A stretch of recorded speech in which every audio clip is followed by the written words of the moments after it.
Salve, salve ouvintes e ouvintes do podcast do lado esquerdo do muro, Conexão Israel.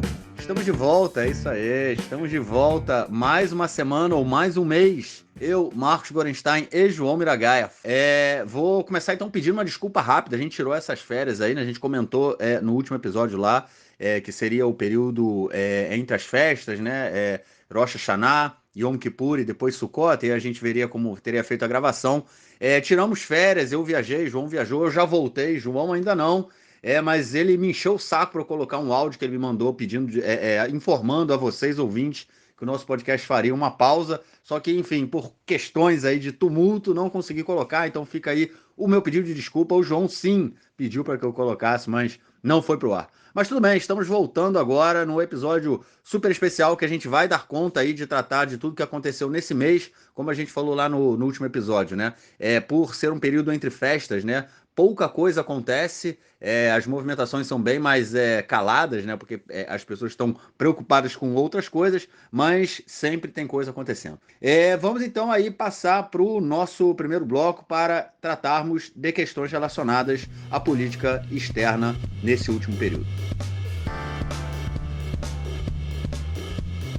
Bom, a primeira notícia desse bloco é sobre a guerra na Ucrânia, né? Mais precisamente a relação entre Israel e a guerra, vamos dizer assim, Israel, os dois lados da guerra. Nessa última semana aumentou muito a pressão sobre o governo israelense, vindo principalmente do governo ucraniano, para que Israel enviasse armas, né, para a Ucrânia. Isso porque depois da explosão, né, daquela ponte ligando a Rússia à Crimeia, uma explosão feita pelas forças ucranianas, o Vladimir Putin, a Rússia, né, com Vladimir Putin começaram aí uma série de ataques a Kiev, né, a capital ucraniana, inclusive com drones iranianos, né, drones kamikazes, né, aqueles que explodem aí ao tocar o alvo, e isso fez com que aumentasse a pressão também do Zelensky, o presidente ucraniano, sobre o governo israelense para que Israel enviasse armas. Como a gente já comentou aí desde o início da guerra, né, Israel está numa posição muito complicada, porque por um lado o país quer estar junto, né, vamos dizer assim, com as forças do Ocidente, e por outro lado, Israel tem uma relação muito importante com a Rússia, já que a Rússia é quem controla, vamos dizer assim, politicamente e militarmente, não politicamente, mas militarmente, né, a Síria, e Israel faz constantes ataques no solo sírio para impedir que o Irã mande armas, né, para o Hezbollah. Então, Israel está no meio numa saia justa ali, sem saber o que fazer. A pressão ucraniana é sempre grande. Israel já ajudou a Ucrânia montando o hospital de guerra, já mandou equipamentos, né, de médicos e tudo mais, mas Israel não envia armamento justamente para evitar aí problemas com a Rússia. E como eu falei, essa semana a pressão aumentou sobre o governo israelense e o Gantz, né, o ministro das Relações Exteriores, afirmou que não ia mandar armamentos para a Ucrânia.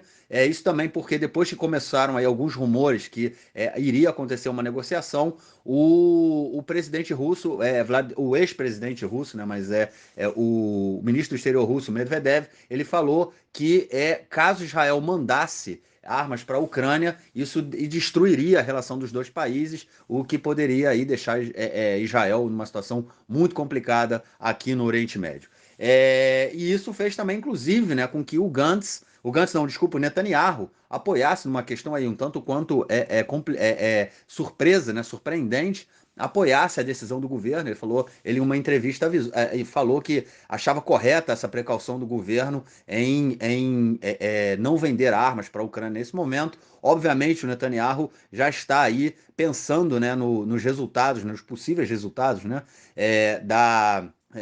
das próximas eleições do 1º de novembro, que caso ele seja eleito, né, ele que vai ter que lidar com esse pepino aí, e ele quer lidar com o pepino do jeito que tá, né, João? Não quer lidar com o pepino de uma forma diferente. E aí, cara, como é que fica a relação entre Israel e Ucrânia, principalmente tendo em vista que o país não vai vender arma para não arrumar maiores problemas com a Rússia?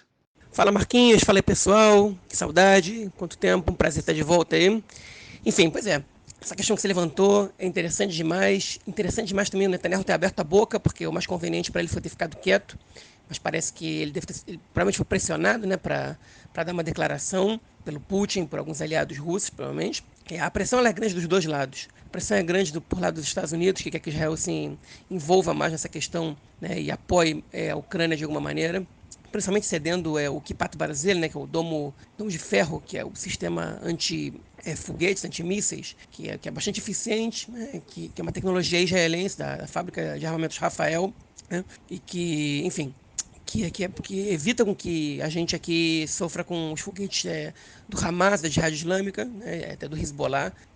Ainda não foi muito testado contra o Hezbollah, mas eventualmente sai um foguete aqui e ali e ela é acionada. E a Ucrânia pede para Israel para que Israel mande o sistema para lá, venda, na verdade, né? E Israel, por enquanto, não mandou nada, né? Não colaborou com a Ucrânia, além de usar algumas palavras de uma retórica amigável. E qual é o temor de Israel? É muito improvável que o Putin rompa relações com Israel, porque não rompeu com nenhum outro país, pelo apoio à Ucrânia, né? O temor de Israel com essa questão, né, enfim, também não é que ele permita que o Irã faça queira na Síria, porque isso também é uma questão muito mais complexa, mas é que a Rússia ceda ao Irã e aos sírios parte do seu sistema aéreo, antiaéreo, né, para poder evitar ataques israelenses. E isso dificultaria os ataques israelenses que são praticamente semanais a pontos iranianos na Síria, porque o sistema antiaéreo russo ele é eficaz e a Síria, o sistema militar da Síria está muito debilitado. Então Israel consegue fazer os ataques praticamente sem incomodado lá. Vez ou outra, o sistema antiaéreo sírio consegue evitar um ataque israelense, mas a maioria das vezes Israel é muito eficaz. Caso a tecnologia russa entre na jogada, enfim, Israel seria menos eficaz com isso. Não é uma atitude extrema perto do que poderia ser, que a Rússia poderia fazer, mas incomodaria Israel. Agora, essa situação ela opõe de um lado o Lapid, porque o Lapid ele quer apoiar a Ucrânia, e ao Gantz, né, e no caso ao Netanyahu também, ainda que o Netanyahu não seja parte do governo, né, a gente vê os polos opostos aí dos grandes nomes, dos principais nomes da política israelense.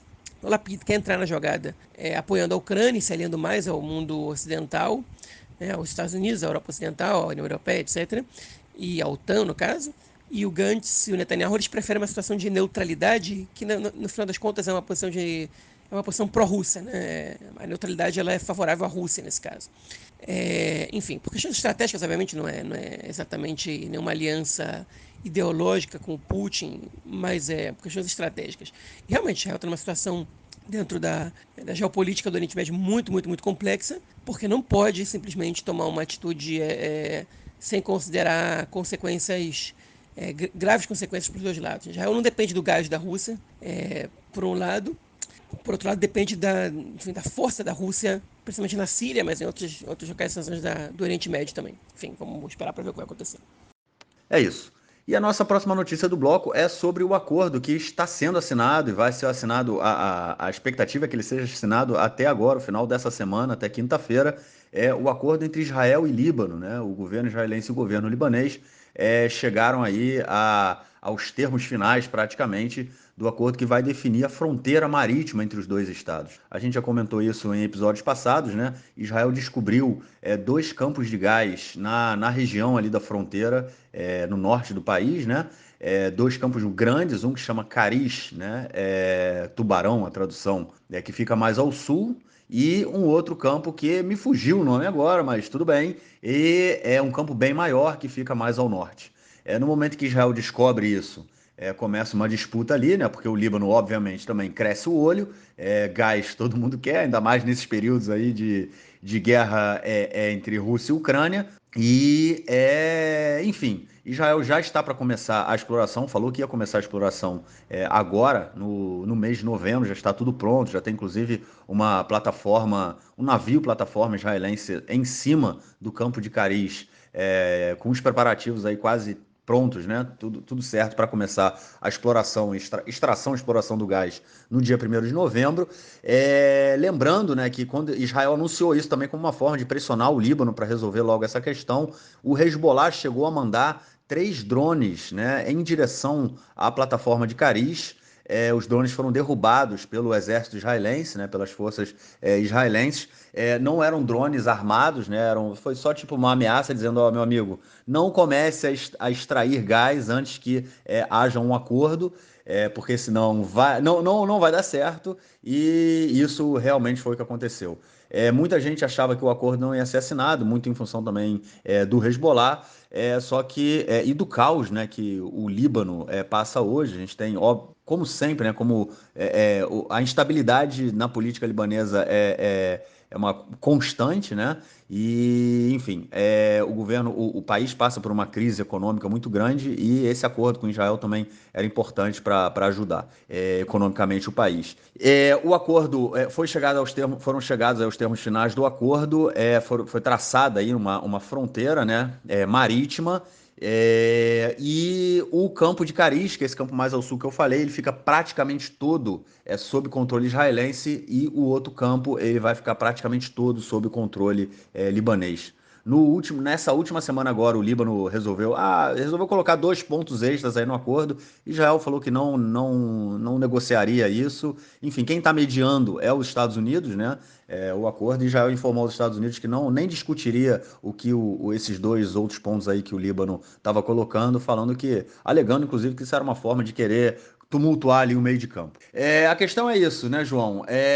Fronteiras definidas, mais ou menos definidas, um acordo para ser assinado até o final da semana, apesar de muita confusão, né? Porque a direita, que não está no poder hoje, está tentando melar o acordo, né? Tentando fazer com que falando que é um acordo que está sendo assinado em momento eleitoral, que é tudo eleitoreiro. Levaram, inclusive, para o Supremo Tribunal de Justiça petições impedindo que o acordo seja assinado, dizendo que um acordo como esse envolve a segurança nacional do país. Isso deveria passar ou pelo parlamento, pela aprovação do parlamento, ou também por uma votação popular, né, por um plebiscito ou coisa do gênero. E aí, cara, será que sai esse acordo aí entre Israel e Líbano, e a gente vai ver a extração de gás no campo de Karish?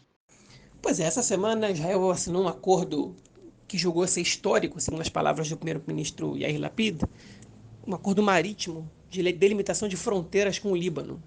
Talvez essa tenha sido a notícia que os ouvintes da gente mais tenham visto, né? Mais tenham lido sobre ela nas páginas dos jornais, ainda que, enfim, nós ouvintes brasileiros estejam com certeza muito mais ligados às eleições do Brasil que qualquer outra coisa. O que é esse acordo? Israel nunca teve definidas fronteiras nem terrestres nem marítimas exatamente com todos os seus vizinhos. Isso inclui o Egito, isso inclui a Jordânia. As fronteiras com a Jordânia foram definidas já depois do acordo de paz, né? As fronteiras com o Egito foram mais fáceis de serem definidas, já no acordo de paz eles já delimitaram isso. Com a Síria também tem alguns, com a Síria obviamente tem muitos problemas com as colinas do Golano, mas inclusive antes das colinas do Golano a Síria já reivindicava uma parte de uns territórios que incluíam o Lago Kinneret, né, que é o Mar da Galileia. E com o Líbano não é diferente. Israel ocupou o sul do Líbano entre 82 e 2000, né, depois da Guerra do Líbano, da Primeira Guerra do Líbano, no ano 2000, quando o primeiro-ministro Ehud Barak devolveu de maneira unilateral o território do sul do Líbano ocupado por Israel. Israel ocupou um território relativamente grande, até o rio Litani, e depois desocupou, de acordo com determinações, enfim, com acordos feitos na ONU, né? Já, na verdade, desocupou unilateralmente, mas voltou às fronteiras anteriores, foram intermediadas pela ONU, mas não são fronteiras sobre as quais os países estão plenamente de acordo, em especial a fronteira marítima. Mas a fronteira marítima nunca fez tanto barulho até agora. E ela começou a fazer muito barulho depois que Israel encontrou reservas de gás. Vamos agora fazer aí um agradecimento ao nosso companheiro Rafael Stern, que diz que não existe esse negócio de gás natural, né? O gás metano, que é o gás que se explora. Enfim, não é exatamente gás natural, porque o natural dá uma ideia de bom para o meio ambiente. O gás não é bom para o meio ambiente, ele realmente polui menos que a gasolina, mas bom para o meio ambiente ele não é. Mas enfim, já encontrou reservas de gás ali, começou a explorar e encontrou reservas que estão bem no problema também da fronteira marítima, ou seja, que segundo Israel, essas fronteiras seriam algo como 90% de Israel, segundo o Líbano, elas seriam 0% de Israel, e aí eles tiveram que negociar. Então, negociando já há tempos, né? Já dá alguns 2, 3 anos que estão negociando isso, ainda que os países não tenham relações, estão negociando há tempos. O Hezbollah, né, o grupo xiita que controla parte do sul do Líbano, que é a maior força militar do Líbano atualmente, maior até que o próprio exército libanês, tenta participar das negociações. Vale a pena dizer que no Líbano eles são um partido político que integra o governo. O Hezbollah disparou foguetes contra a reserva Karish, né, que é a que Israel mais explora no norte do país, segundo o Hezbollah, o Líbano teria direito a uma parcela desse gás, segundo Israel não, né, essa seria, enfim, segundo as fronteiras que cada um entende, sobre essa Israel não vê diferença. Enfim, e aí a bagunça começou a ficar um pouco mais apimentada quando o Hezbollah entrou com esses foguetes disparados contra as bases. Sobre isso a gente comentou aqui em algumas edições de podcast, né? E, enfim, no fim das contas, o que aconteceu foi que os países sentaram, negociaram, o Líbano fez exigências, Israel fez exigências, os dois abriram mão de parte do que achavam que era seu território, e a reserva mais ao norte, ela vai poder ser explorada pelos dois países em conjunto. O Líbano, inclusive, já aceitou um consórcio com uma empresa francesa e essa exploração vai começar a acontecer agora. Tudo isso que eu falei para vocês agora, isso vocês encontram facilmente em português na internet. O que a gente vai estender um pouco aqui é como isso influencia a política israelense, como é que foram as vozes em Israel sobre isso. O Netanyahu está fazendo um escândalo, dizendo que esse é um acordo de lesa pátria, que põe em perigo a segurança nacional e etc. E que isso é dar ao Hezbollah o que eles querem, é colocar o Irã próximo ao Estado de Israel e que Israel abre mão da sua soberania em prol de um acordo que é mal, que é ruim economicamente, enfim. Um monte de discursos espalhando pânico o Netanyahu fez, obviamente tentando capitalizar um pouco do capital eleitoral que ele pode ter nessas eleições agora, que vão acontecer no dia 1º. Enquanto o Lapid vendeu como um acordo histórico que evita uma guerra, que enfim, que coloca Israel numa situação economicamente positiva, porque vai poder explorar imediatamente esses campos de gás, enfim, que é uma situação que melhora a imagem de Israel do ponto de vista político, diplomático, internacional, porque Israel, enfim, mostra que pode fazer um acordo com países inimigos, né? No caso do Líbano, é um país inimigo de Israel. Enfim, eu não acho que é um acordo histórico que nem o Lapid apresentou. Acordos como esse já foram feitos.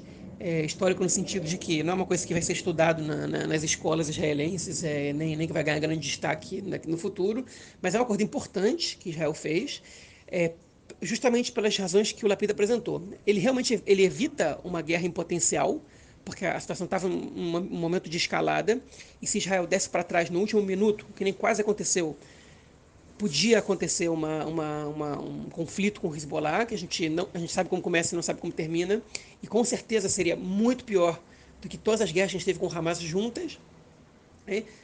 Enfim, tendo em vista o armamento que o Hezbollah tem e todo o poder que eles têm. Realmente, economicamente, ele é num momento muito positivo, porque a Europa está sofrendo carência de energia e Israel vai agora poder levar gás que antes vinha da Rússia, tanto Israel quanto o Líbano, né, para a Europa e poder suprir um pouco com essa falta de combustíveis, uma vez que a União Europeia compra muito gás e muito petróleo da Rússia. Né, Israel e o Líbano podem suprir com essa falta. Também prevê acordos de infraestrutura, não à toa foi intermediado pelos Estados Unidos, que quer resolver esse problema da Rússia boicotar e deixar de vender gás para a Europa, justamente para poder enfraquecer a Rússia economicamente. Enfim, e a terceira razão é que realmente sai positivo para Israel, enfim, do ponto de vista diplomático. O Lapid tentou vender isso como um princípio de normalização com o Líbano, e o governo libanês logo negou, falou que não tem nada a ver uma coisa com a outra, que é simplesmente um acordo de fronteiras marítimas, enfim, momentâneo, que não tem nada de normalização com as relações e que continua em estado de guerra com Israel. Enfim, como é que foi esse processo todo? O Lapid ele estava se esforçando para essas negócios acontecerem. O Bennett, que segue como vice-primeiro-ministro, né, primeiro-ministro substituto, ainda com poderes especiais, ele não queria fazer esse acordo. O Bennett ele era contra e ele está pressionando para não fazer esse acordo e o acordo quase melou por causa dele. E o Bennett mudou de opinião, essa decisão foi tomada no Gabinete de Segurança de Questões Internacionais do governo. O Bennett mudou de opinião porque todos os especialistas militares, segundo foi informado pela imprensa, todos os especialistas da inteligência, da área militar, disseram que era melhor fazer o acordo do que não fazer, que era recomendável fazer o acordo. E aí o Bennett votou sim 2 vezes, né? Eles fizeram votações 2 vezes.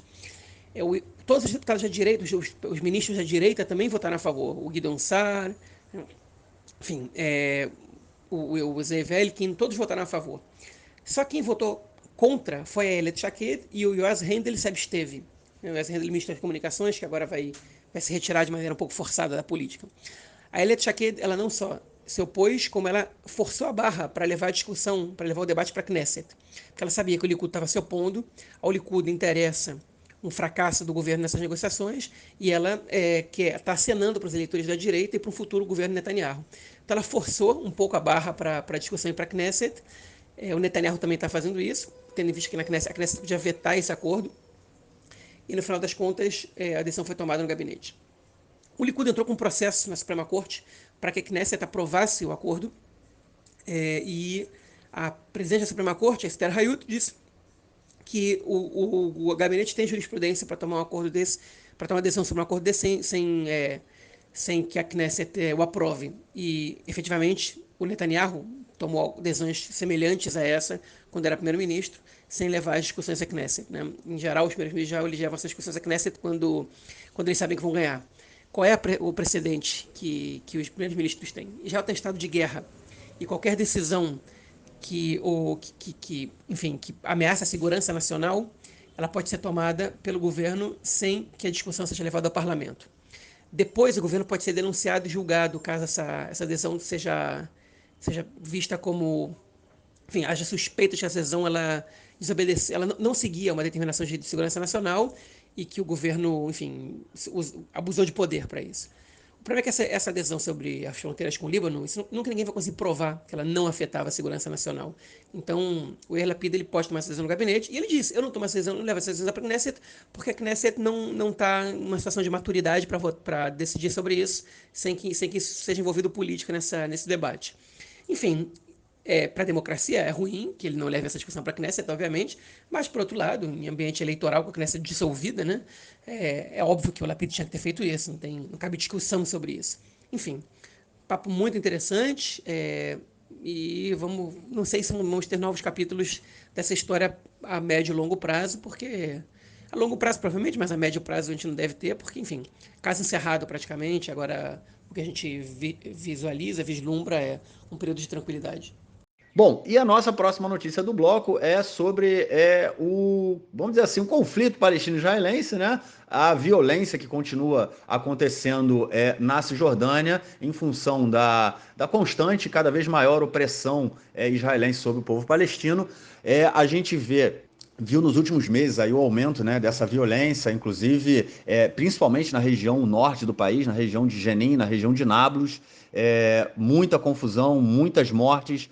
O número palestinos morrem toda semana, apesar da gente, tanto aqui quanto no Brasil, acredito, no Brasil com certeza, né? Eu tive agora no Brasil, enfim, não passa absolutamente nada sobre Israel, muito menos do que acontece nos territórios ocupados.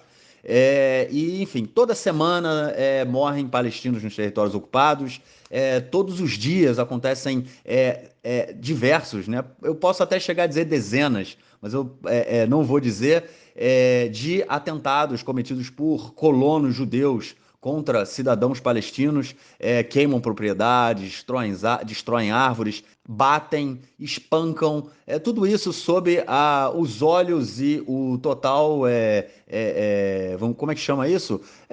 O total conivência do exército israelense, que afinal de contas está ali para proteger os colonos, não para proteger os palestinos. Colonos que estão ali ilegalmente também, né? Enfim, tem toda essa série de questões que envolvem. Nos últimos 10 dias, inclusive, uma organização de ativistas chamada Mr. Klim Lakibush Bainaim, olhamos nos olhos da ocupação ou olhamos a ocupação nos olhos. Eles têm essa tradução, inclusive para o inglês, fica meio confusa. Eles fizeram isso, mas enfim, uma dessas traduções, as duas têm o mesmo sentido, e eles apontaram que nos últimos 10 dias houve mais de 100 ataques de colonos contra palestinos, e nada é feito, ninguém é preso, nada é resolvido. Na semana passada retrasada, houve um atentado, houve um ataque, né, de um palestino contra um Marsom, né, um posto de fiscalização na travessia entre Jerusalém, entre a Cisjordânia e Israel. Um palestino matou 2 soldados, né, uma soldada e depois um outro soldado que também foi atingido morreu. E ele fugiu, ele vinha do campo de refugiados de Shuafat, que é no norte de Jerusalém, e fugido, né? Fugiu durante toda uma semana, quase 10 dias, até que ele foi tentar fazer um outro ataque, né? Dessa vez um atentado no assentamento de Ma'ale Adumim, que fica ali no subúrbio de Jerusalém, né, descendo ali uns 5 quilômetros a oeste de Jerusalém, a leste de Jerusalém, já nos territórios ocupados, e foi um dos primeiros assentamentos na década de 70 a serem criados, né, hoje é uma cidade com mais de 100 mil habitantes, e no momento que ele foi tentar fazer o atentado nesse assentamento, ele foi morto. Durante esse período aí que ele ficou fugido, né, houve muita confusão em Jerusalém, violência todo dia, o pau comendo todo dia, principalmente no campo de Shuafat, que obviamente, né, uma das políticas, né, de apartheid que é cometida pelos sucessivos governos israelenses é de isolar completamente a população palestina nesses casos. Eles ficam proibidos de entrar ou de sair de suas localidades, da região onde eles moram, do bairro ou das cidades, seja em Jerusalém Oriental ou na Cisjordânia, e inclusive isso também foi muito agravado pela questão da gente estar no período de festas, né? Porque no período de festas o cerco fecha, o cerco aperta, o cinto fecha e fica mais difícil ainda a passagem de palestinos para o território israelense para trabalhar e tudo mais. Ou seja, durante todo esse período, muita confusão, muita violência, muitos palestinos sendo mortos, muitos palestinos sendo agredidos e nada acontece. João, o que me assusta muito é o seguinte, cara. Muita gente fala, e eu tenho visto isso constantemente na internet, né? Até porque a gente está aí há menos de uma semana das eleições, para que, principalmente dos movimentos, né, de direitos humanos, principalmente, na verdade, o movimento Paz Agora, né, que é um movimento sionista, que está sempre chamando voto nos partidos que não defendem, né, a ocupação ou que são anti-ocupação, e eles colocam, mais uma vez, fazem esse chamado, né? Mas o que me assusta, João, é que a gente está há um ano num governo que, teoricamente, né, seria um governo de mudança, um governo em não só ao apoio, né, a participação total dos partidos da chamada esquerda sionista, e nada é feito. Nada, a gente não vê nenhuma influência dos partidos da chamada esquerda sionista no que diz respeito à ocupação, né? A violência que tem acontecido agora, nesse momento. Nenhum palestino é preso, nenhum palestino é preso, não, né? Muitos palestinos são presos, nenhum judeu é preso, nenhum colono é preso pelo que faz, e a gente vê esse silêncio, né? Nada acontece. Então a questão é, do que adianta votar nesses partidos da esquerda sionista para eles fazerem parte de um governo que vão continuar tratando o conflito da forma que a direita trata o conflito? É um tanto quanto assustador essa perspectiva, porque mesmo que, né, nessas eleições aí da próxima semana a gente consiga ter um governo que não seja um governo da direita, extrema-direita, a gente vai falar disso mais no próximo bloco, a gente não tem uma perspectiva de mudança mínima no trato do conflito palestino-israelense. Palestinos continuarão sendo presos, mesmo quando atacados, e colonos judeus sairão ilesos e com o apoio do exército e do governo do país. João, tem outro nome para isso senão apartheid, cara? Marquinhos, caraca, tu me colocou numa situação agora complicada, porque eu tinha algumas coisas para colocar antes, você me colocou numa pergunta, você me fez a pergunta me induzindo já a fazer um comentário sobre outro tema. Mas, enfim, a gente já falou sobre isso antes, né? Legalmente, você não pode chamar a situação dos territórios de apartheid, porque não é território soberano israelense, mas na prática é muito similar a definição de apartheid em relação a outros povos. Acontece nos assentamentos, acontece com os árabes cidadãos de Israel, que evidentemente sofrem discriminação por serem uma minoria aqui no país, mas não vive uma situação de apartheid. Os árabes da Cisjordânia, a gente não pode chamar de apartheid legalmente, é uma situação análoga, muito similar ao apartheid. Agora eu vou responder o teu segundo comentário para depois tentar falar o que eu tinha planejado aqui. A verdade é a seguinte, você faz a pergunta, né, se adianta alguma coisa, qual é o papel dos partidos da esquerda sionista nesse governo em relação ao conflito, e eu vou te dizer que A decepção maior é com o Meretz, porque o Partido Trabalhista, historicamente, ele tem uma posição de endurecer em relação à própria ocupação, conter o terrorismo a fim de manter a segurança nacional, parafraseando o próprio partido, ao mesmo tempo que negocia com as lideranças palestinas a resolução em 2 estados, a separação em 2 estados. Mas em relação ao Meretz, isso é realmente novidade. O partido não fazia parte do governo há 20 anos. Na verdade, gente, a minha memória do Meretz no governo é muito antiga, né? Há 20 anos atrás. 20 anos atrás eu tinha menos de 18 anos, pela última vez que o Meretz fez parte do governo. Nem 20, né? 22, eu tinha 15, 16 anos. Minha capacidade de analisar e minha memória sobre essa participação muito pequena, ainda mais que eu não morava em Israel nesse momento. Como você mesmo comentou, do Brasil a informação, se hoje, em 2023, é de difícil acesso, lá para 99, 2000 era muito mais difícil. Agora, não dá para dizer que não houve mudanças do governo anterior para esse, em relação ao trato com os palestinos, de uma maneira geral, em relação à política, em relação à ocupação. A mudança ela realmente não é muito grande. Não existe uma tentativa, como você mencionou aí, de coibir, frear, enfim, o avanço dos colonos violentos, né? Pelo menos não existe uma mudança de política. Ou seja, se bem a polícia ela tenta coibir esses ataques, ela tem o rabo preso em vários aspectos. No caso de Hamas, que a gente citou aqui várias vezes, né, que o governo tenta soluções diplomáticas para solucionar crimes. Não tem outra expressão para se referir a casos como Hamas, ou infrações, ou que seja, atos ilegais. Você tem uma solução diplomática para lidar com pessoas que estão cometendo crimes. Enfim, então, realmente, em alguns aspectos não houve diferença nenhuma. Em outros houve, né? Como, por exemplo, a tentativa de você fortalecer a autoridade palestina politicamente, de você não ameaçar cortar verba, de você, enfim, estabelecer negociações e etc.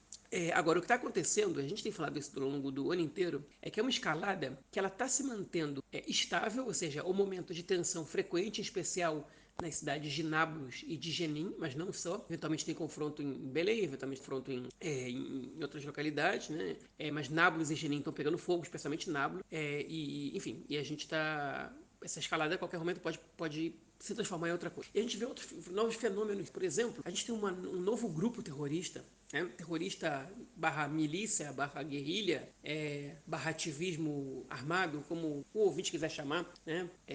Eu chamo terrorismo porque eles fazem ataques a civis, e quando tem ataques a civis não tem como classificar isso de maneira diferente, mas eles também fazem ataques a soldados, e também fazem enfrentamentos de guerrilha, etc. Chamado Gov Arayot, que significa a Cova do Leão. Okay? É um grupo um pouco diferente dos outros, porque ele recruta membros de todos os grupos. Né? Ele tem a sua maior afinidade com a Brigada de Mártires de Al-Aqsa, que é o braço armado do Fatah, que é o grupo que controla a autoridade palestina. A Brigada de Mártires de Al-Aqsa, ela está numa situação de relativo, na verdade, bastante avançado silêncio, né, nas relações armadas com Israel. Eles não fazem atentados terroristas há muitos anos. E esses grupos são como se fossem dissidências, mas dissidências que não exatamente abandonaram a militância política no Fatah, e são principalmente jovens. Okay? Mas dentro do Gova Arayot, a Cova do Leão, você tem também membros do Hamas, você tem também membros da Jihad Islâmica, e eles têm um tipo de enfrentamento um pouco diferente dos outros grupos, porque eles estão indo para porrada com o exército na base do tiro, principalmente em Nablus, e fazem os confrontos estão sendo ali diários. Então eles estão, enfim, obviamente que tem atentados contra colonos também, tem disparos aqui e ali, mas o principal alvo deles são os soldados que estão ali, seja é uma espécie de resistência à ocupação, ou seja através dos colonos ou dos soldados, uma resistência armada, uma resistência violenta, e que ela como se fosse uma aliança ampla, né, entre os grupos, entre dissidentes de todos os grupos, ou por exemplo, assim, olha, os grupos, mais ou menos assim, os grupos, os partidos políticos, eles brigam ali na arena política, um contra o outro, em relação à administração, mas no enfrentamento a Israel, aqui, a gente quer unir forças, né? E, enfim, isso é um fenômeno novo, e se ele se expande, ele pode ser problemático para Israel por vários aspectos. Primeiro, porque ele consegue ter como consequência uma união dos grupos palestinos, algo que não acontece há muitos anos, né? Uma união armada, que é mais problemática ainda. Em segundo lugar, porque ele desperta elementos que são teoricamente identificados com Fatah, um grupo que não está em conflito na prática com Israel, ao contrário, que até colabora com os israelenses. Enfim, e o terceiro aspecto também que não pode ser deixado de lado, é que esse grupo ele pode contagiar o resto da sociedade, que pode culminar numa terceira intifada, que aí, obviamente que isso é uma previsão apocalíptica, né, entre aspas, mas ela não pode ser descartada. Então, enfim, essas são as consequências. Hoje o Yair Lapid, hoje tô gravando essa mensagem na terça-feira de manhã. O Yair Lapid, ele tem uma declaração na rádio Kan, na rádio pública, entrevista, primeiro-ministro da entrevista na rádio, que não é tão comum para nós israelenses, pelo menos nos últimos 15 anos, mas ele comentou que um dos principais nomes do Gov Arayot foi preso essa manhã numa operação do Exército. Então, Israel já está lidando com esse movimento de uma maneira séria, né, digamos assim, do ponto de vista militar. Enfim, são acontecimentos importantes, é uma tensão que não pode ser ignorada, fenômenos novos surgindo, e aí ver o que o novo governo vai ter que lidar, e vou ver de que maneira que ele vai lidar com essa situação, se ele vai lidar somente na base da força, ou se ele vai propor alguma coisa realmente diferente do ponto de vista da relação com os palestinos, não só liderança para liderança. Enfim. Bom, foi mal, João. A minha intenção não era te colocar aí em maus lençóis com as minhas perguntas e atrapalhar aí a sua intervenção. Mas tudo bem. Agora, só fazendo um comentário aí nessa questão aí do apartheid. Bom, não é o seu caso. Não estou fazendo o comentário sobre o que você falou, né? Não é sobre a forma como você faz o debate. Mas tem muita gente que, na hora que utiliza o termo apartheid, né, fala que não é possível usar apartheid porque isso se refere à África do Sul, ao século passado, enfim. As pessoas querem colocar o apartheid dentro de um espaço de tempo determinado e por isso a gente não poderia usá-lo novamente nesse momento. O que é um erro, né, um erro muito sério, porque apartheid ele foi categorizado como crime, né? O crime de apartheid. Então, independente se foi na África do Sul ou não, né, há um crime que se refere que foi pensado, né, que ele foi categorizado a partir do que aconteceu na África do Sul e ele obviamente pode ser aplicado a qualquer outro país, né, em qualquer outro período, a qualquer outro país. E aí tem toda essa questão, né, que as pessoas falam, não pode ser chamado de apartheid de Israel, porque afinal de contas Israel não anexou oficialmente os territórios da Cisjordânia. Então a gente pode fazer essa discussão no que diz respeito a Jerusalém Oriental, né, porque faz aí a Israel anexou sim oficialmente. E, bom, vou começar a chamar então ao invés de chamar de apartheid, eu vou chamar de zapartheid, né? O apartheid sionista, porque, enfim, já que não houve, o sionismo optou, né, por cometer as mesmas práticas criminosas do apartheid, só que sem anexar oficialmente, justamente para não cair, né, num crime, porque se Israel anexasse oficialmente, sem sombra de dúvida, todos os políticos e dirigentes e militares israelenses já estariam sofrendo processos aí na Corte Internacional de Justiça. Enfim, a partir de agora eu vou chamar então do Zapartheid, é o apartheid sionista. Bom, vamos então ao nosso próximo bloco para tratarmos da questão eleitoral israelense na próxima semana. Bom, gente, então tratando aí da questão do processo eleitoral, como muitos dos nossos ouvintes já devem estar sabendo, na próxima terça-feira temos aí nosso quinto processo eleitoral, nossas quintas eleições nos últimos 3 anos. É isso aí, gente. 3 anos, 5 eleições. É uma parada muito bizarra, né? Demonstra aí uma instabilidade muito grande, né? Do que da democracia liberal israelense, né? A gente vê governos que não conseguem se sustentar, governos que não conseguiram ser montados em 3 processos eleitorais. No 4º processo eleitoral, um governo foi montado, um governo muito meia-bomba, saco de gatos, né? Com partidos desde a extrema-direita, como foi o caso do ministro, do ex-primeiro-ministro, né, Naftali Bennett, né, que é do partido bem à direita, até partidos da chamada esquerda sionista, né, que a gente pode dizer aí mais para centro-esquerda sionista, mas enfim, era um sacão de gatos, muita gente envolvida e, obviamente, o governo caiu com 1 ano, né?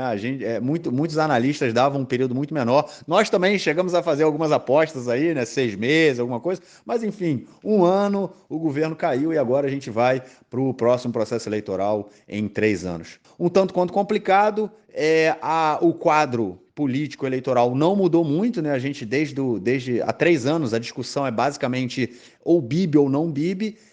Se a gente vai ter um governo que vai ser encabeçado, né, pelo ex-primeiro-ministro Benjamin Netanyahu.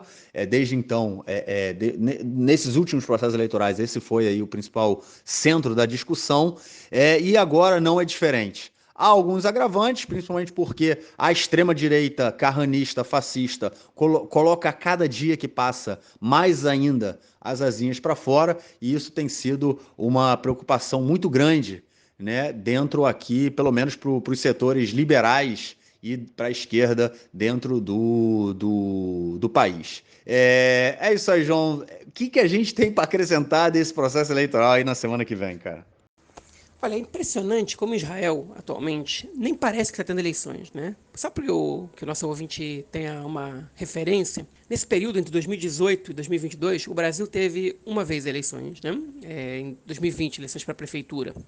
Em Israel, com toda a crise da corona, né, que teve nesse meio do caminho, entre 2019 e agora 2022, esse é o quinto processo eleitoral que a gente passa. Então não tem como os eleitores ficarem entusiasmados, ser felizes ou emocionados com o período eleitoral. Isso cansa muito. Então está tendo muito pouca movimentação. Os blocos também estão muito travados. Se tem eleições o tempo todo, a tendência é não ter grandes alterações, né? As pesquisas mostram isso. E a gente está à mercê de alguns fatores específicos para saber se vai ter alguma diferença nessas eleições para o que a gente tem na configuração da Knesset atual. Okay? E basicamente o que a gente vai ter que observar é que partidos vão ultrapassar a cláusula de barreira e que partidos não. Essa é a primeira coisa. E a segunda coisa é que habitantes vão votar em percentual maior que os outros. Não sei se eu fui muito claro no que eu disse, mas em que tipo, que setor da população israelense vai comparecer às urnas para votar e qual não, okay? Ou quais não. Né? Enfim, por que eu estou dizendo isso?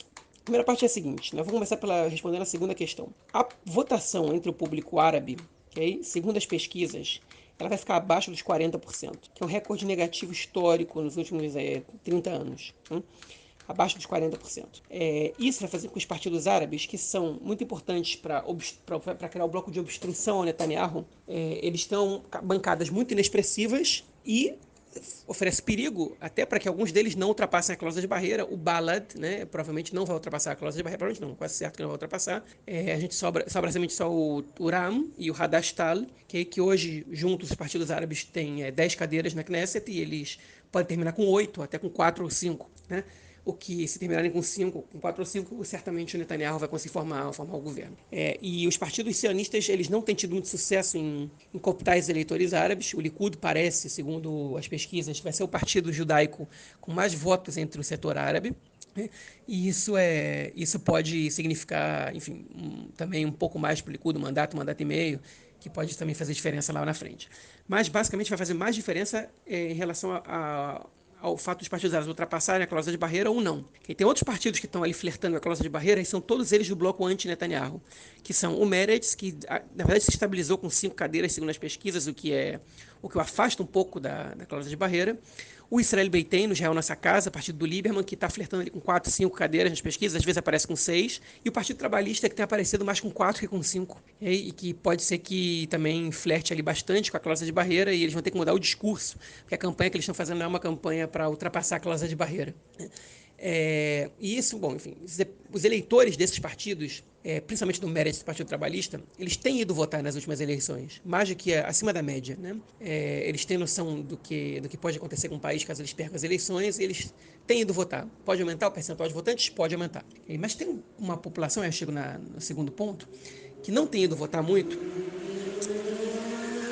que são os habitantes das cidades médias em Israel mais pobres da periferia, como Bat Yam, Tibérias, enfim, Ashkelon, que estão votando abaixo dos 60%. E aí Bat Yam, por exemplo, teve 48% de pessoas que foram votar, e são um lugar do eleitorado muito fiel à direita, em especial ao Likud. E, historicamente, em alguns lugares também é o Israel Nossa Casa, do Lieberman.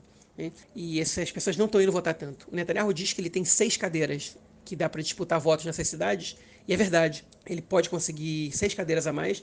6 é um pouco exagero, porque nem todo mundo vai votar, mas se ele aumenta um pouco, em 10, 15% o percentual de votantes nessas cidades, ele pode chegar a ter 3 cadeiras a mais, também que vai ser decisivo para as eleições, certamente será decisivo para as eleições. Enfim, porque cada voto, praticamente, ele é contado para que um bloco ultrapasse ou não a cláusula os 61, principalmente o bloco Netanyahu, e que possa formar o governo.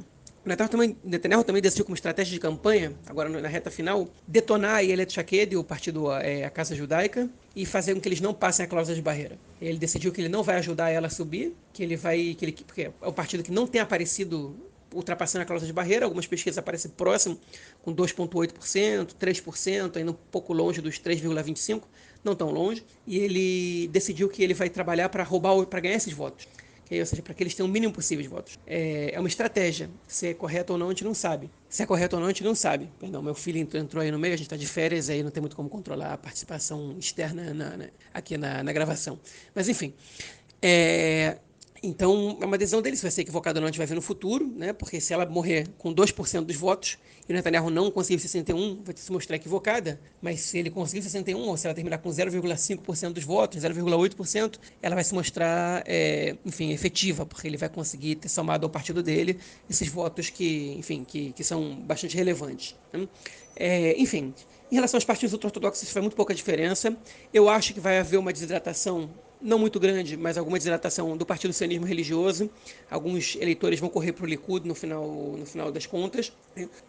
Enfim, isso é que a gente está vendo. A gente está vendo o fortalecimento do Yesh Atid, do Yair Lapid. Ele não está caindo nas pesquisas, ainda que ele não tenha conseguido trazer para o partido dele nenhum nome impactante, não tenha feito nenhuma fusão, não tenha feito nada especial. Ele tem conseguido se manter estável com essas 23, 24 cadeiras, que se aproxima do Likud, de certa maneira, que está lá com os 31 a 32 em média.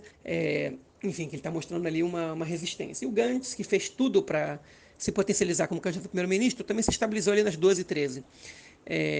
Enfim, então a gente pode ser que tenha uma movimentação dos votos do Gantz para o Lapid no final das contas, porque o Lapid, se ele empatar em votos com o Likud, ele tem mais legitimidade para ser primeiro-ministro. Enfim, muita coisa ainda pode acontecer nesse aspecto, mas a diferença de voto entre um bloco e outro é muito pouco provável. E o que mais vai decidir essas eleições, basicamente, vai ser tirar as pessoas de casa ou não. E é nisso que os partidos estão se esforçando, nesse momento agora. O bloco anti-Netanyahu com os árabes e o bloco Netanyahu com a população das cidades médias, de população de classe média baixa, mais pobre. Enfim, e é isso. E para fechar minha fala, a gente teve aí nessa semana o fechamento dos acordos de preferência, que é quando dois partidos eles assinam um acordo de que os votos restantes, que proporcionalmente não dão a nenhum partido uma cadeira, mas se juntar com dois partidos pode dar uma cadeira a mais, enfim, cada partido pode assinar com o outro. Em geral, vai para o partido com mais cadeiras. E enfim, o Meretz assinou com o Partido Trabalhista, o Likud assinou com o socialismo religioso, o Azul e Branco assinou com o Azul e Branco, agora o Mahané Memlarti, o campo republicano assinou com o Yesh Atid, o Yair Lapid, enfim, tudo conforme natural, o Shas com os judeus da Torá, e aí existia uma certa expectativa sobre com quem a lista unificada, na verdade a ex-lista unificada, né, o Hadash Tal, que é esse partido árabe, ia assinar, se ia ser com o Balad ou com o Uram. Qual é a questão? É que o Ayman Odeh está rompido com o Mansur Abbas, que é o líder do Ram, desde que ele abandonou a lista unificada. Eles não se falam, do jeito que eles não se falam, enfim, um olha para a cara do outro, né? O Ayman Odeh principalmente. E ele não queria assinar esse acordo com o Ram. Só que o problema é que se o Balad não ultrapassa a cláusula de barreira, e não vai ultrapassar, esses votos são perdidos. Eles não vão para o Hadastal. Então, o Hadastal tinha que decidir entre ser pragmático, okay, ou ideológico. Isso, enfim, ser o pragmático às vezes pode até fazer eles perderem votos, porque você fala, pô, vocês estão aí atacando o Uram e no final fazem acordo de preferência com eles. Enfim, e no final das contas eles assinaram acordo de preferência com o Balad e deixaram o Uram isolado, okay? Mas eles também se isolaram, porque esses votos não vão para ninguém. Okay? E quem está comemorando essa decisão é o Netanyahu, que está vendo aí votos árabes sendo ainda mais desperdiçados nessas eleições. Enfim, fica aí minha fala. Vamos ver o que vai acontecer num futuro próximo. Essas eleições agora prometem corta esse final aí, se puder. Mas é isso. Fica aí minha fala. Vamos ver o que vai acontecer nas eleições. Semana que vem a gente volta falando mais sobre isso. Porque esse assunto, enfim, vai render pelo menos até o dia 1º. Uma correção sobre a minha última fala, porque, enfim, a notícia veio um dia depois. No final das contas, o Balad não assinou o acordo de preferência com o Hadastal e os partidos árabes não assinaram o acordo de preferência de transferência de votos, nenhum partido com nenhum partido. Isso quer dizer que votos árabes certamente serão desperdiçados nessa indecisão, nessa indefinição que culminou nessa ausência de acordos entre eles, de desperdício de votos, né, de aproveitamento de votos, melhor dizendo. E na última pesquisa do Canal 12, subiu bastante o percentual de eleitores árabes votando subiu de 39% para 46%, mas a maioria deles é para o próprio Balad, que agora está com 2% dos votos, segundo essa pesquisa do Canal 12, que não é o suficiente para passar a cláusula de barreira, mas mostra que existe um eleitorado que está querendo votar no Balad. Se é por protesto, se acredita que o partido pode passar a cláusula de barreira ou não, a gente não sabe, hein? Enfim, mas fica essa correção aí. É isso. E a nossa próxima notícia do bloco é ainda, né, sobre a questão eleitoral. Comentamos aí há alguns meses, né? Tem um mês que a gente não grava podcast, mas comentamos aí sobre dois deputados, né, que eram do bloco de oposição, né? Ou do bloco da situação. Agora já tá me confundindo tudo. Mas eram do bloco de situação do partido, né, do ex-primeiro-ministro Naftali Bennett, o Amichai Shikli e a Idit Silman, que eles no meio da cadência, né? A Idit Silman o Shikli foi até ainda no início lá, né, do governo, ele já não queria votar pela formação do governo, estava uma situação meio estranha, ele não estava se sentindo confortável em estar com os setores da esquerda. E a Idit Silman, que saiu aí no período de Pessah, né, da Páscoa judaica, que depois que o ministro da Saúde, né, ele permitiu a entrada não, né? Ele cumprindo uma resolução do Supremo Tribunal de Justiça falou que não teria como proibir a entrada de produtos que derivados do trigo, né, com fermento, nos hospitais, né? Porque durante o Pessach não se comem produtos fermentados com farinha, então os hospitais deveriam cumprir essa regra da religião judaica. A Suprema Corte de Justiça falou que isso não era plausível. O ministro da Saúde cumpriu a ordem da Suprema Corte, a Idit Silman usou essa justificativa aí para sair do governo. Ela, na verdade, tinha um acordo com o Likud, né? Isso foi rapidamente exposto. O Likud ofereceu a ela um lugar na lista, né, para que ela saísse do governo, deixando o governo aí em minoria no momento em que ela saísse do governo. E, enfim, tentaram impedir que ela conseguisse entrar no governo, entrar na lista do Likud, ela e o Amichai Shikli. E a Suprema Corte tomou uma decisão diferente agora essa semana. E aí, João, como é que fica isso aí? Enfim, outra notícia importante dessa semana sobre a política, né, como você comentou, é o fato da Suprema Corte ter permitido as candidaturas do Amichai Shikli e da Idit Silman dentro da lista do Likud. Né? A Justiça Eleitoral tinha vetado, o Likud foi à Suprema Corte, a Suprema Corte permitiu essas candidaturas na lista. A gente comentou em edições passadas que essas candidaturas elas feriam de alguma maneira a lei eleitoral. Enfim, são pessoas que não respeitaram o prazo de saída de um partido para poder se filiar ao outro. No caso da Idit Silman, no caso do Shikli, ele tinha sido declarado Mored, que é desertor no caso, né? Não é exatamente desertor, é rebelde, mas enfim, a melhor definição seria desertor. Mas no fim das contas a Suprema Corte permitiu que as suas candidaturas fossem homologadas. Em contrapartida, a Suprema Corte também permitiu a candidatura, na verdade, a oficialização, a homologação da lista do Balad, porque houve um pedido do sionismo religioso que o Balad não pudesse apresentar a candidatura, enfim, por ser anti-Israel, por defender pautas de lesa pátria, né? Que são, enfim, propostas que todas as eleições praticamente a direita ou a extrema-direita tentam fazer passar dentro da justiça. Na verdade, eles tentam passar no legislativo e a justiça acaba vetando, né? Essa vez nem foi o legislativo, eles foram direto na justiça, a justiça vetou. Que aí muitas vezes serve só como arma para que parte dos eleitores ataquem a Suprema Corte. E no momento que a Suprema Corte dá uma adesão favorável à direita e outra desfavorável à direita, a Suprema Corte acaba entrando no jogo político, né? E a gente não sabe se realmente essa foi a decisão deles, se foi para se preservar que eles tomaram uma decisão que favorece e não desfavorece nenhum dos dois lados, ou que desfavorece os dois, ou que favorece os dois, ou se realmente uma decisão baseada em preceitos jurídicos. Eu acho muito estranho essa homologação das candidaturas do Shikli e da Idit Silman, porque, enfim, elas atentam contra a lei eleitoral. Mas, enfim, elas estão aí. E, por fim, para a gente deixar de falar um pouco sobre eleições, pelo menos nessa edição do podcast, o Yair Lapid convidou o Netanyahu para um debate, só os dois. Falou, se formos os dois, se o Netanyahu for no debate, eu vou. Na verdade, o Lapid não descartou a presença de outros líderes de outros partidos no debate. Mas ele falou, se Netanyahu for para o debate, eu vou. E a campanha do Netanyahu disse que analisa a situação. Ou seja, não disse que sim nem que não. Agora, no momento que eu estou mandando esse áudio para vocês, faltam 8 dias para as eleições. E, enfim, eu já custo muito acreditar que esse debate vai acontecer. O Netanyahu, que sempre gostou de um debate um contra um, ele rejeitou esse debate em 2015, porque o canal de televisão ele não abriu mão de convidar todos os participantes. E aí depois, quando o canal de televisão, o canal 2 na época, decidiu convidar só o Buzz Herzog e o Netanyahu esquivou desse debate, ainda que, enfim, falando em oratório, o Netanyahu ele tinha muito mais chances de derrotar de sair melhor de sair-se melhor no debate do que o Buzz Herzog, muito mais chances, pelo menos aos olhos de qualquer, enfim, leigo no assunto. Contra o Lapid, a situação é um pouquinho diferente. O Lapid também é um cara calejado, é um comunicador, enfim, sabe debater, sabe se apresentar, mas por enquanto parece que não vai ter debate, o que é uma pena. Eu acho interessante o debate. Enfim, e o que rolou em 2015, foi a única vez que eu vi um debate acontecer desde que eu moro em Israel em 2009, foi que houve um debate com todos os líderes de todas as siglas, com exceção das duas primeiras colocadas nas pesquisas, né? Enfim, quando as eleições tinham só dois candidatos, porque existiam eleições separadas, que aconteceram em 96, em 99 e em 2001, houve debate em 96, por exemplo, acho que foi o último que aconteceu, houve um debate entre Netanyahu e o Shimon Peres, no qual o Netanyahu teve uma ampla vantagem sobre o Shimon Peres no debate. Era muito mais preparado para uma situação como essa do que o Peres. O Rabin também teve um debate contra o Yitzhak Shamir, naquela época as eleições não eram separadas, né, em 92, mas houve um debate entre os dois.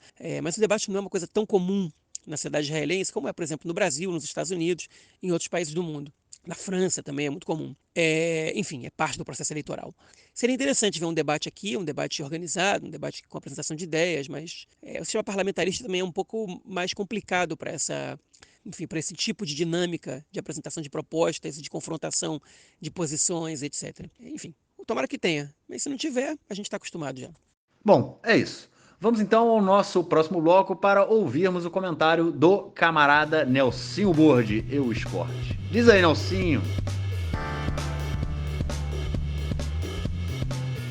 Meu caro Gorenstein, amigos do Conexão Israel, do lado esquerdo do muro, mandar um abraço pro João, que esteve passeando pela América do Sul.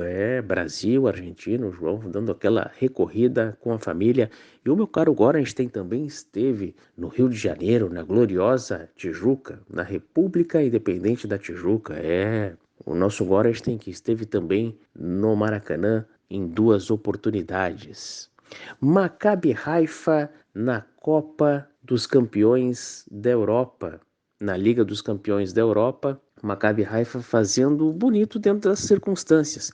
Terça-feira, 10 da noite, horário de Israel, 4 da tarde, horário do Brasil, nós temos uma partida importantíssima, Paris Saint-Germain contra o Maccabi Haifa, diretamente de Paris. Lembrando que o último jogo do grupo será em Haifa, no estádio Sami Ofer, contra o Benfica. Até o momento no grupo, Paris Saint-Germain e Benfica têm 8 pontos, Juventus e Maccabi Haifa têm 3. Na última rodada, a gente vai ter a definição. O primeiro e o segundo do grupo passam para o mata-mata da Liga dos Campeões. O terceiro colocado vai para a fase de grupos da Liga Europa e o quarto colocado se despede das competições continentais. Na última rodada, o Maccabi Haifa conseguiu um resultado histórico, venceu o Juventus de Turim, a Juve, a velha senhora, por 2-0 no estádio Sami Ofer, na cidade de Haifa.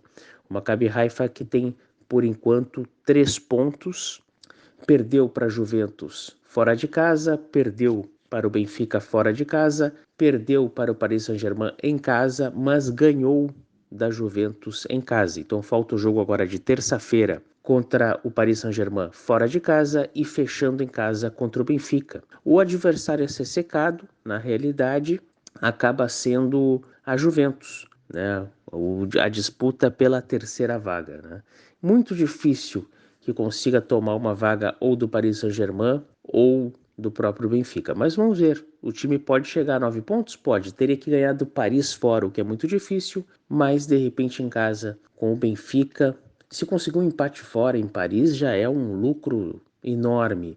E aí ganhando em casa do Benfica, dependendo da combinação da Juventus, chegando em terceiro já é um baita resultado. Outra informação aqui que nós temos é que já saiu a tabela das eliminatórias para a Euro 2024, para o futebol masculino da Euro 2024. Os jogos ocorrem entre março e novembro do ano que vem. No campeonato israelense de basquete masculino, a liderança do Hapoel Tel Aviv, é uma surpresa, o Hapoel Tel Aviv beliscando legal essa liderança, seguido do Maccabi Tel Aviv. Em quarto lugar, o Kiryat Gat, o que é uma surpresa, e a surpresa negativa é o Hapoel Jerusalém sendo vice-lanterna, é uma surpresa negativa.